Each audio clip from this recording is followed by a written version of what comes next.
Well, I'm aware of how late in the day it is, and I know some of you must be double parked, so I'll make this as succinct as possible. This morning's discussion caused me to wonder how much we would understand about electricity if our method of studying it was to stand on the tops of high hills and wait to be struck by lightning. It seems to me that's sort of the position that we're in vis-a-vis the UFOs. We have no real theory. We have conjectures. We have fiercely defended hypotheses, but we have very little that is concrete to go on. It's almost as though the issue of the UFO were an onion, and as we peel the layers of the onion, we discover when we get to the center that there is nothing there whatsoever left. It reminds me that if you cross an onion with a UFO, what you get is a flying saucer that brings tears to your eyes. And so what I would like to do is, just based on the notes I took today, to review what the options available to us are in terms of trying to get some kind of intellectual handle on this phenomenon, and I'll move through them rather quickly. One possibility that I suppose is now out of fashion because it wasn't mentioned here today, other than what Jacques said about ball lightning and plasmas, is that the UFOs are somehow natural phenomena, perhaps piezoelectric forces that have an ability to interact with the delicate electrochemical machinery of the human nervous system to create an impression of hallucination or visitation or abduction. That's one possibility. The more serious contenders as explanations, I think, fall into three categories. Is it us? Are we being visited? Or is there another tenant in the building that we are unaware of? And my own feeling about this tends to vacillate. I have had contact experiences. I have seen a UFO very close. I have met with entities from other dimensions, and it has not impelled me to take a strong position. I paid very close attention when these experiences were happening to me, and there always seem to be loose ends that argue against whatever hypothesis seems currently most attractive. And though Jacques didn't mention it today, I recall in his book, The Invisible College, he stressed the absurdity that seems to attend the contact experience, that if the contactee will truly tell the unvarnished truth, then there will be elements in the story which will make the contactee look like a moron.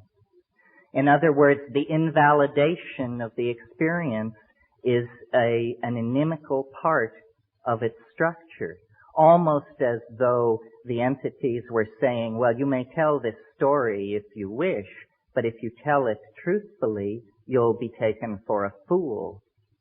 Well, there's nothing wrong with being taken for a fool, except that it does seal the phenomenon rather nicely away from the very sober ladies and gentlemen who are making their careers in some branch of science.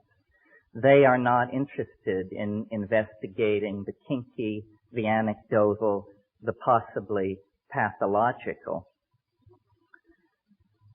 In preparation for this conference, I reread Carl Jung's book published in 1954 called Flying Saucers, A Modern Myth of Things Seen in the Sky. And to my mind, no one has really gone beyond Jung. He understood very clearly that saying that something is a denizen of the psychic realm no way precludes its also having efficacious force in the physical realm through the phenomenon which he called synchronicity. Some of the points which Jacques made today about the nature of the medical examinations that are reported, they are absurd. They are unnecessary to be performed at our level of technology, let alone any future more advanced level that we might be asked to believe in. So if the UFO phenomenon is something that is coming from us, then what is it and what is it for? And I've given a good deal of thought to this question over the years because I tend to lean toward the notion that the UFO problem, like many subtle problems, is haunted by our own naivete concerning language. If I were to randomly choose, and don't worry, I shan't, 5 of you to come up here, and each one of you would have 40 seconds to explain to the rest of us what an atom is, it would be preposterous. None of us know. I doubt there's a person in this room who can give an account of the atom that tallies with the quote-unquote orthodox description of the atom. So there is a curious fuzziness about the most mundane parts of reality when we really attempt to magnify and understand them in the clear light of consciousness. How much more ambiguity there is then, naturally, attendant upon the examination of any kind of phenomena which are rare or tend to be fringy. So it isn't a matter of achieving consensus over the UFO. We can't even achieve consensus about what constitutes a decent souffle. So this passionate desire to drag us all under the umbrella of a single explanation is, I think, missing the point. To my mind, if the UFO phenomena is something arising out of the superego of the human psychic organization, then we should ask why. What is it doing? And I don't want to sound like a public relations agent for Jacques Vallée, but to my mind, with the exception of Jung, Jacques is the only commentator on the phenomenon who has really pushed the frontier back. To my mind, in The Invisible College, when Vallée says, in looking at the effect, not asking the question, what is it, but what does it do, you very quickly see what the flying saucers are doing. What they are doing is eroding faith in science. They are an antidote to the scientific paradigm that has evolved over the past 400 years and which has led us to the brink of global catastrophe.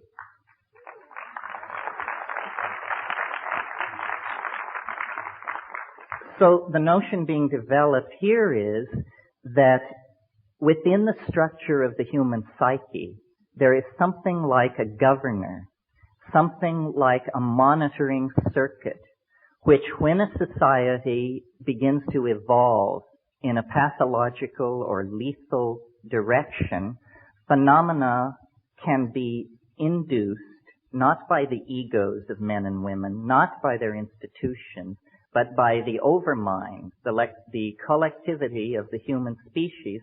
Phenomena can be induced which are so corrosive to the ideologies currently in place that their underpinnings are cut away, their validity is called into question, and their programs for social development and control are invalidated and destroyed.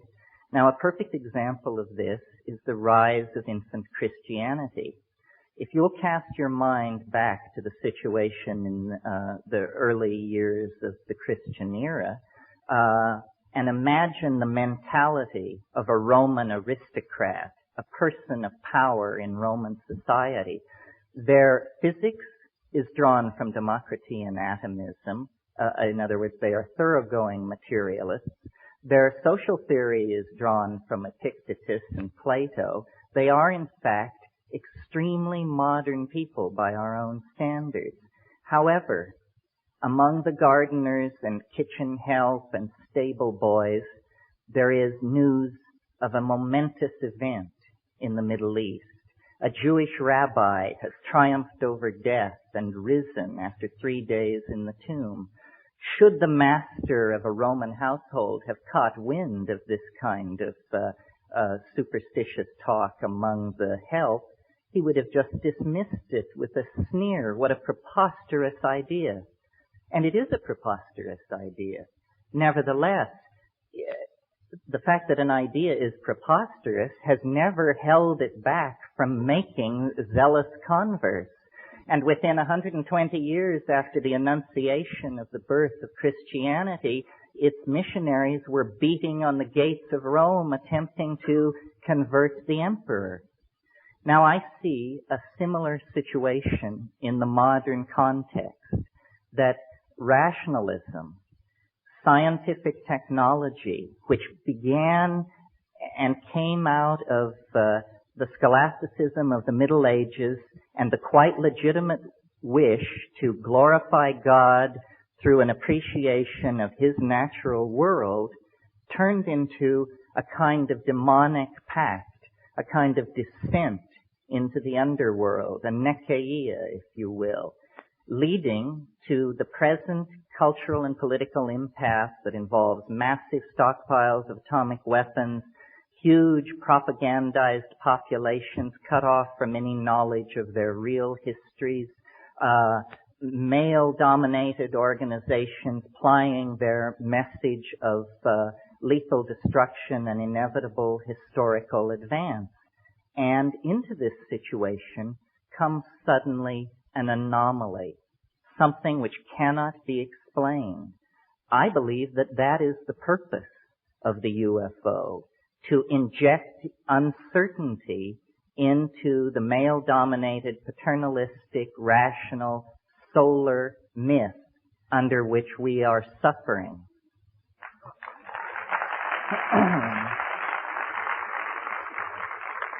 So, I suppose if you had to categorize this point of view, you would say I'm taking a depth psychological, psychoanalytic point of view.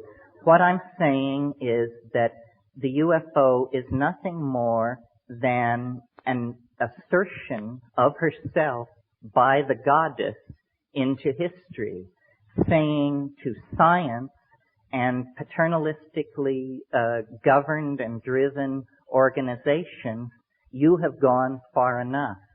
We are going to turn the world upside down. Your science is going to be shown up for what it is. Nothing more than a pleasant metaphor usefully extrapolated into the production of toys for healthy children. That's what science is good for. It is not some meta-theory at whose feet every point of view from astrology to acupressure to channeling need be laid to have the hand of science announce thumbs up or thumbs down.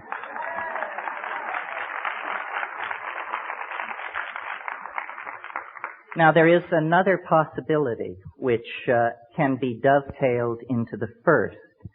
It is that it is not so much the oversoul or the superego of the human species which is responsible for stopping scientific masculine paternalism in its tracks, but rather that, unbeknownst to self-absorbed and myopic human beings, we have always shared, or at least for a very long period of time, have shared this planet with another intelligent species, another entity, which may have been perfectly content to allow us to abide in our ignorance of its presence until the point where it came to its awareness that our style was toxifying, ruining, raping, and perverting the planet.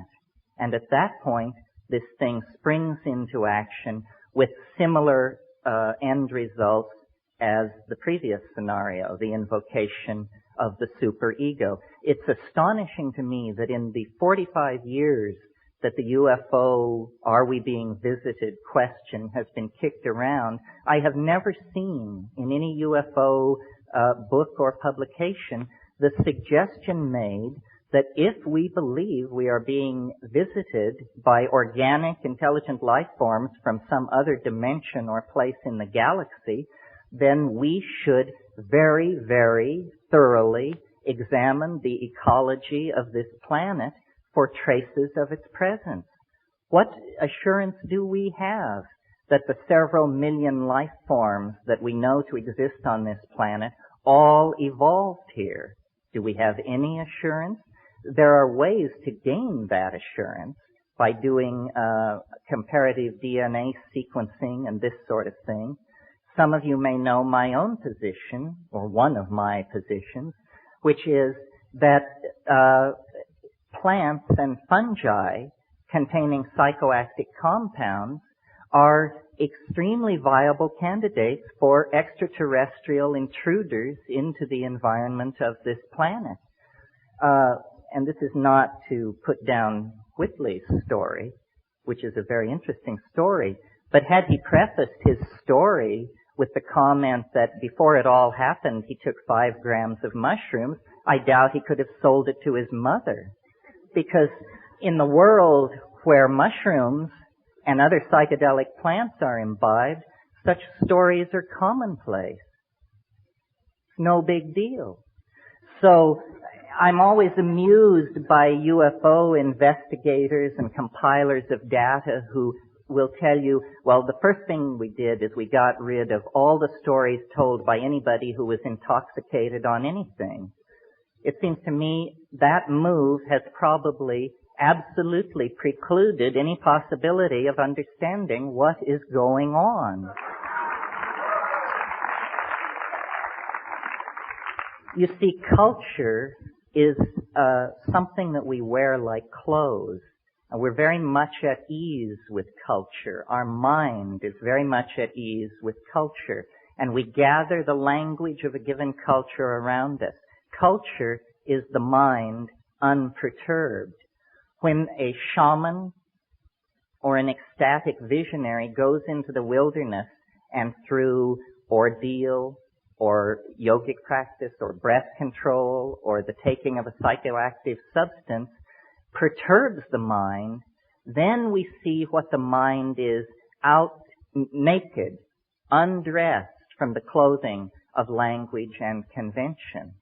That's why I've made this point over and over again. There will not be a serious discussion of the origin of UFOs, or for that matter, of the nature of consciousness itself, until we leave the utterly culture-bound, provincial, and hick-like attitude that science has foisted on us about perturbing the mind. Without the use of psychedelic substances, I think solving the UFO dilemma is going to be as thankless a task as attempting to understand the nature of the universe without availing yourself of the use of a telescope. It is simply tying our hands behind our backs. Now there is a third possibility, which is the one that is the more commonly entertained notion, which is simply that we are being observed by intelligent life forms that evolved somewhere else in the galaxy. They have quarantined our planet to keep us from being agitated by their presence, and they will eventually reveal themselves. I find this an extremely odious notion, especially the part about how much chaos there will be if the truth is ever revealed. This is nothing more than the reassertion of masculine paternalism, its right to keep secrets from the rest of us, its belief that there is a privileged all-male class of people who can be let in on what's really going on, and the rest of us, poor dears, have to be shielded from these tremendously shocking facts.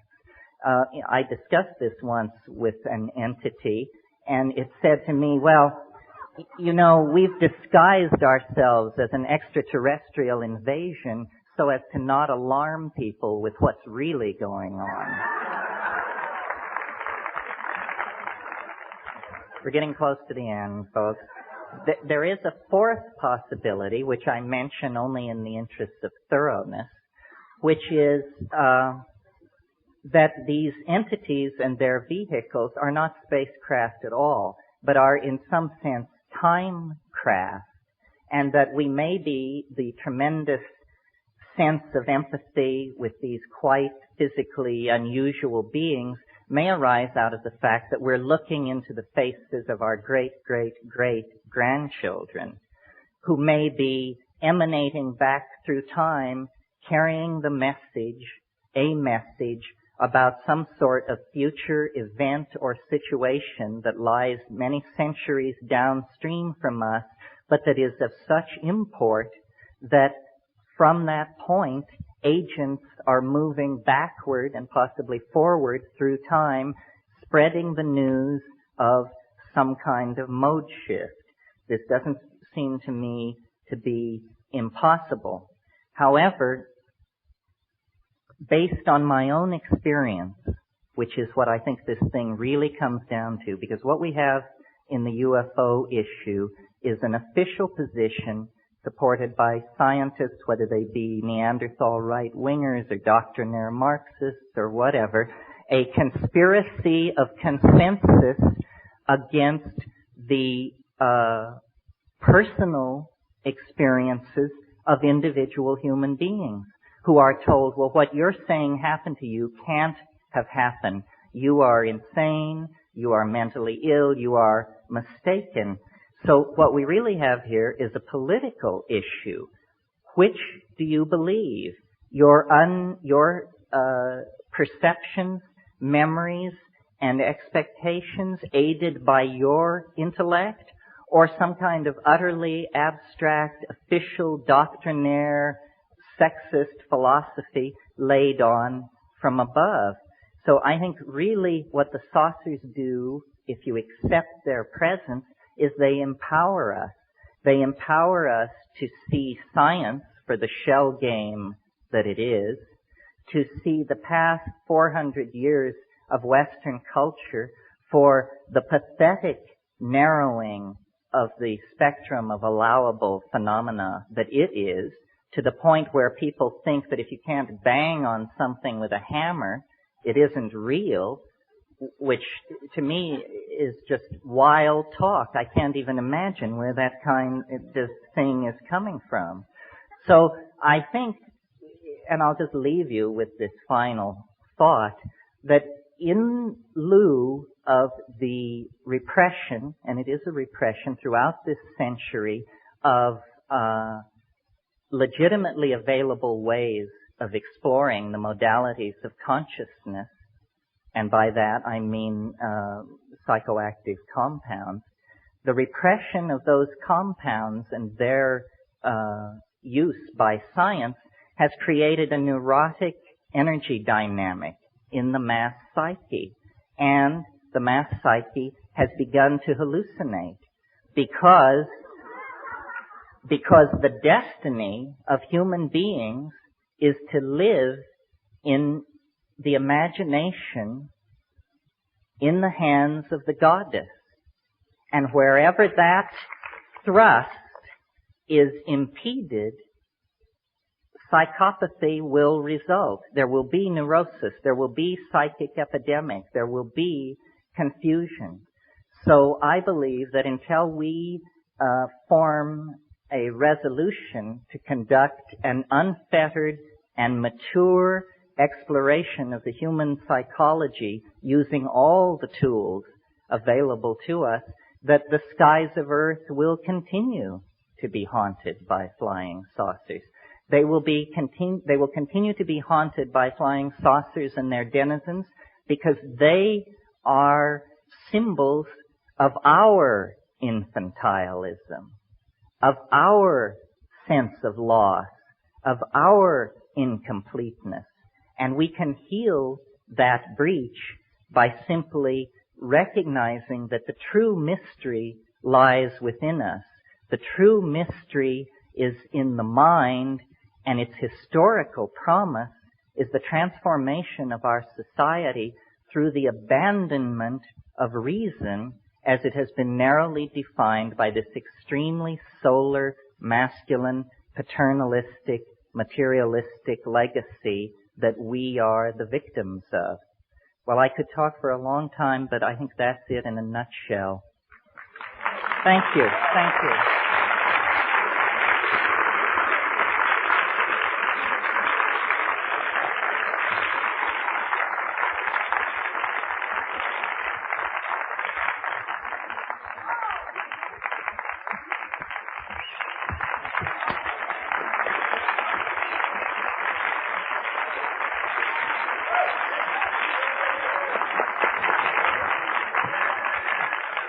That's a hard act to follow. I won't even try. That was very pretty. Thank you so much.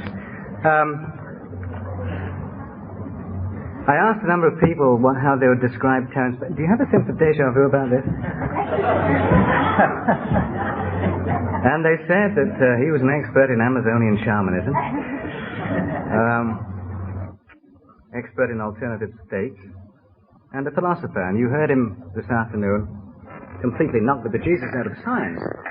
So what he's going to do this evening, I really don't know, but please welcome once again, Terence McKenna.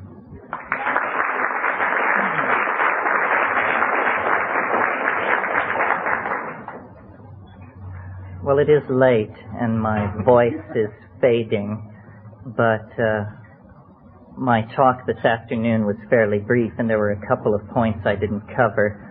Before I get into that, though, I would like to thank and call attention to the magnificent accomplishment of Elise Agar and the Omega Foundation.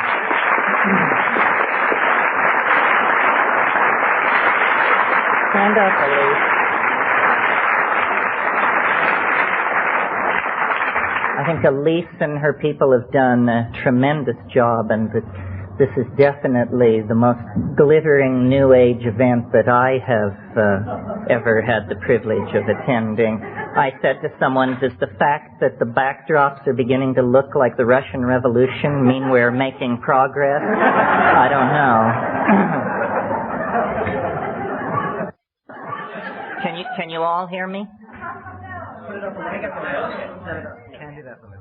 How's that? Ah, yes. Okay. The area that I want to just spend a few minutes on tonight that I didn't touch on this afternoon is what then is to be done? Tolstoy's question. Once we reach this level of admitting the phenomenon, experiencing the phenomenon, trying to talk with each other about it, what is to be done? How are we to translate the message coming from the other side into a concrete reality that works for all of us? Or is that a good thing?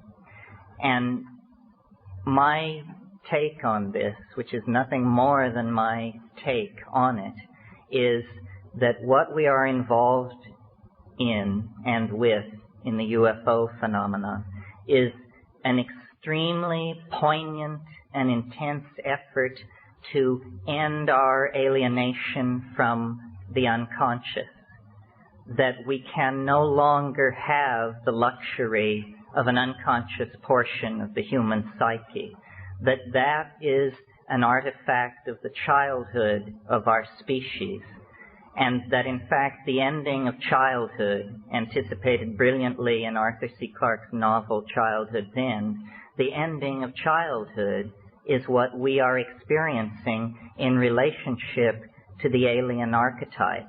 As a species, we are coming into a kind of pubescent awareness of the presence of the other.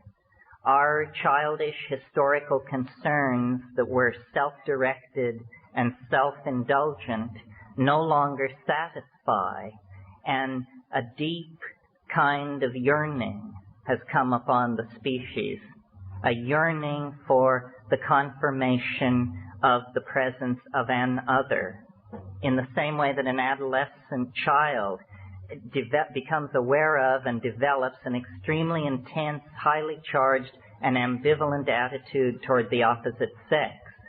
I think we are discovering in our own psychic structure the potential, the possibility of a relationship with an intelligent species outside ourselves, and this raises for us all the tensions, all the issues that accompany an adolescent love affair.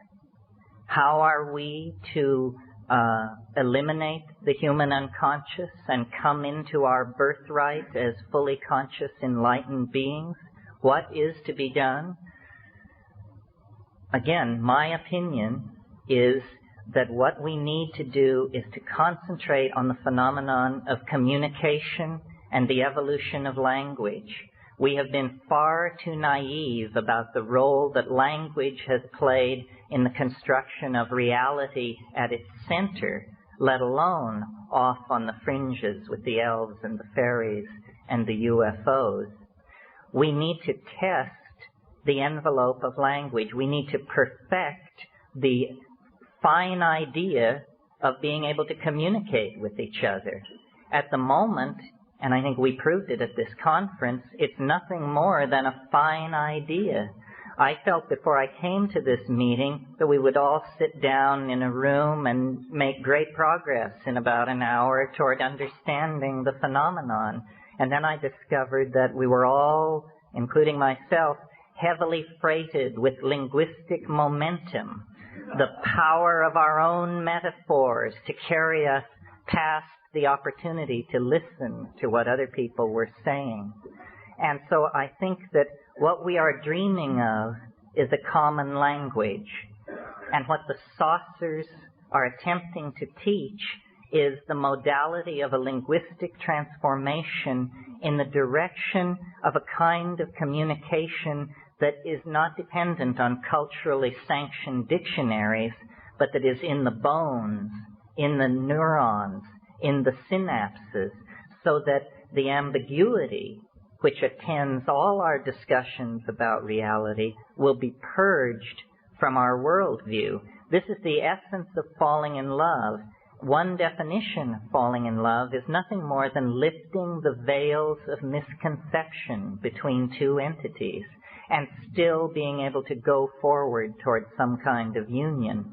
So I really believe that we have moved so far from an awareness of the feminine portion of our psyche that now the thing dearest to us and closest to us must present itself in consciousness under the guise of an extraterrestrial or interdimensional invader. It's a comment on the alienation of our era, and the way this schism can be breached, the way this psychic wound can be healed, and a kind of species-wide individuality emerge is through taking control, conscious control of the evolution of language. This means paying a great deal more attention to what we say to each other, to linguistic intent. I think that the main legacy of the 1960s into the 80s was a legacy of language transformed in the direction of feeling. To me, the most shocking part of the male dominance of our worldview is the paucity in our language of terms that convey emotion. We have 500 words for the components of a steering mechanism. We have 5 words for emotions. Each one of us is a swim in a concatenation of emotionally subtle wave phenomena that come and go just below the surface of our awareness. But if any one of us turns to another and says, "How are you doing?" the answer is, "Fine, fine, yourself." This is presenting a tremendous barrier to us to the expression of our wholeness. And I'm completely willing to line up behind Carl Jung on the notion that the UFO is an expression of our longing for wholeness. In principio et verbum, et verbo caro factum est. In the beginning was the Word, and the Word was made flesh.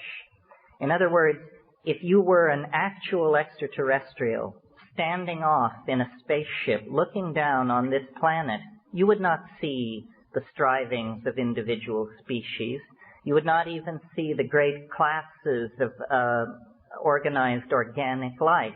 What you would see instead is a gene swarm, a language frenzy, the coding of meaning in genes, in words, in architectonic productions, in poetry. What is happening on this planet is the self-reflecting genesis of communication for itself. It is language somehow that is loose in our species, on our planet, within and without the flying saucer. So communication, which we take astonishingly for granted, considering the very basic kinds of needs that we communicate to each other, is actually the great frontier of our spiritual becoming. It seems to have passed right by us that we already possess a form of telepathy.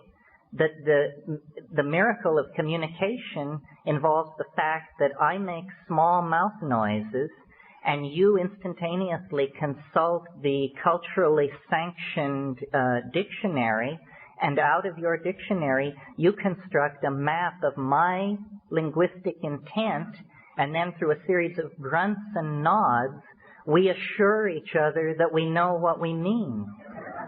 So, in a sense, I said this afternoon that the UFO was here to confound us, to confound science. On another level, like the psychedelics, it is here to catalyze a finer evolution of communication, to goose us toward a little tighter epistemic and ontological definition of the business of communicating with each other. If we could refine our channels of communication, we would coalesce into the kind of omnipotent, extra-worldly organism that we anticipate in our vision of the flying saucer. So I think really the flying saucer has become the guiding image of our own cultural evolution. We are going to live in the imagination. This planet is involved in a birth process. There is nothing unnatural about what is going on this planet, and there is nothing unnatural or inappropriate about us. It's simply that the planet has carried us to term. We are now ready to leave the womb, and the womb is in danger of toxemia if we in fact do not leave it. We have passed into a new kind of time where the separation of our species from the planet that gave us birth is a necessity for the survival of both parties. And like any birth, it is a moment of crisis. It can end in catastrophe, and perhaps the saucers stand off to perform a necessary cesarean if things really turn into chaos. Many contactees report an apocalyptic scenario involving the saucers taking everybody away in the wake or in the imminence of a thermonuclear exchange. However, the mature way, the self-reflective way, the dignified way out of this cultural impasse, out of this global standoff, is for us to take seriously on a personal level the possibility of evolving our communications with each other so that we actually become the loving family of the goddess, the planetary organism that we all feel ahead of us in the future, casting an enormous shadow back over the historical landscape.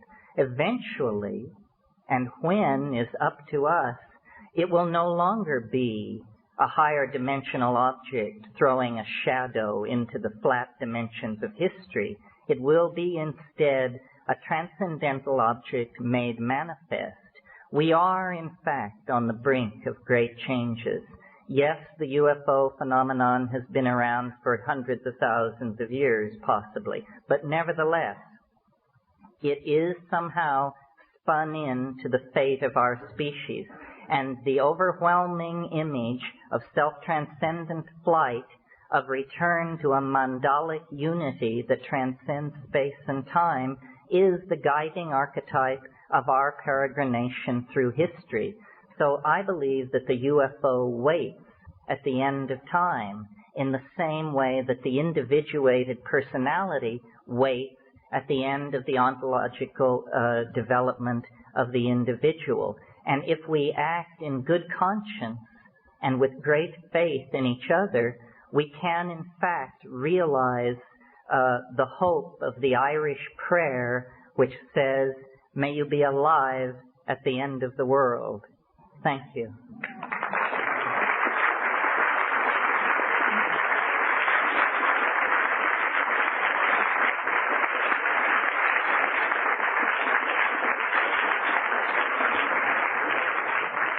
And good night.